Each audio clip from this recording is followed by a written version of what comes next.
Le module cahier de texte est un nouvel outil mis à disposition des classes. Il permet à l'enseignant d'enregistrer les travaux à faire par les élèves, les travaux faits en classe et de transmettre des informations aux parents. L'accès au cahier de texte se fait depuis la barre d'outils verticale du bloc bleu de chaque classe. Cet outil est accessible à l'enseignant qui va l'alimenter, ainsi qu'aux parents et aux élèves en mode consultation.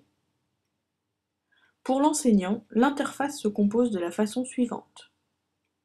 Au centre de la page sont affichés les travaux à faire, et ceux faits en classe pour le jour en cours. À droite, un calendrier permet de consulter les travaux concernant une autre date. Sous le calendrier, un récapitulatif des travaux à faire pour les 3 jours suivants. Encore en dessous, s'affichent les mémos que l'enseignant a rédigés pour informer les parents. Les derniers messages défilent en boucle. Le travail à faire concerne les leçons données aux enfants pour qu'ils préparent le travail du lendemain. Le travail en classe est l'équivalent du cahier de texte de la classe. Il reflète le déroulement des séances et permet de suivre la progression des apprentissages. Par défaut, le travail à faire et travail en classe sont affichés pour le jour en cours. L'enseignant peut accéder à la liste complète des travaux, soit par ordre chronologique, soit classés par discipline.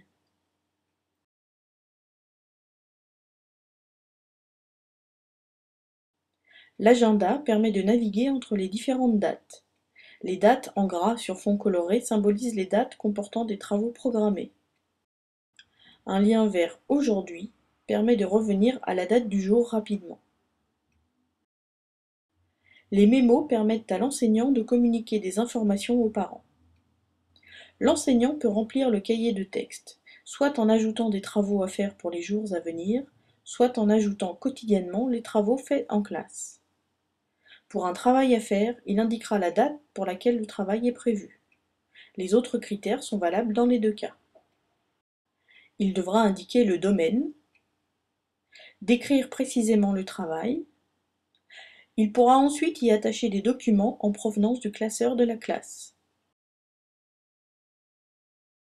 Et il pourra choisir d'attribuer ce travail à toute la classe, à une partie seulement, ou même à un ou plusieurs élèves spécifiquement. En fonction de ce choix, le travail apparaîtra dans le cahier de texte des élèves concernés. Quand il consulte les travaux, l'enseignant peut vérifier à quels élèves ils ont été attribués.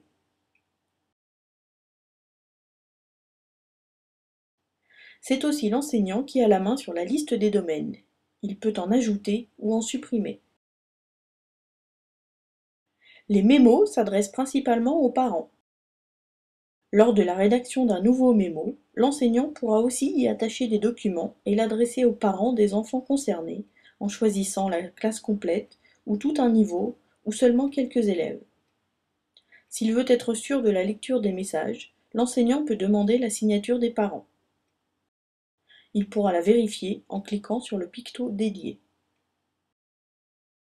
Si besoin, un mémo peut être imprimé pour chaque enfant et collé dans le carnet de liaison.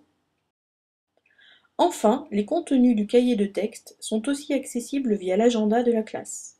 On y retrouve le travail fait en classe en haut de page et le travail à faire en bas de chaque journée.